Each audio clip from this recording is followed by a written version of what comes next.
আপনারা কখন জানতে পারলেন যে অ্যাক্সিডেন্টটা? তখন আনুমানিক 4:30-32 এমন। আমি ছিলাম আমি সারাদিন ঢাকাতে ছিলাম।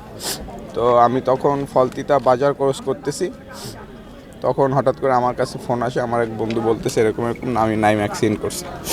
তো পরবর্তীতে আমাদের যে গ্রুপ ছিল, আমাদের যে সমবায় সমিতির গ্রুপ, সেই গ্রুপে হচ্ছে ছবি টবি দিছে। তখন জানতে পারি যে এরকম নৌবাহিনীর গাড়ির সাথে ওর গাড়ির সাথে মুখোমুখি সংঘর্ষ হয়েছে।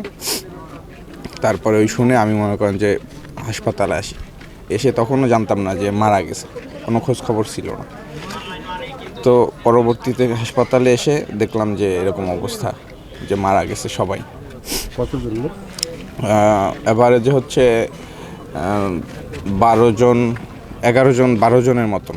মানে এক ফ্যামিলির ছিল 10জন। আমাদের হচ্ছে মোংলা পৌরসভার 8 নম্বর ওয়ার্ডের আপনার যুব দলের সভাপতি ছিল আমাদের আব্দুর রাজ্জাক কাকা। রাজ্জাক কাকার পুরো ফ্যামিলি, তার ছেলে নিয়ে, ছেলে আর কি গতকালকে গেছিলো ছেলেরে বিয়ে করানোর জন্য কয়রা। সেইখান থেকে বিয়ে কার্যক্রম সম্পন্ন করে আজকে আসার পথে আজকে অ্যাক্সিডেন্টটা হয়। তারা কি ঢাকা যাচ্ছিল? না, তারা গতকালকে কয়রাতে গেছিল, মোংলা থেকে কয়রাতে ছেলে বিয়ে করানোর জন্য।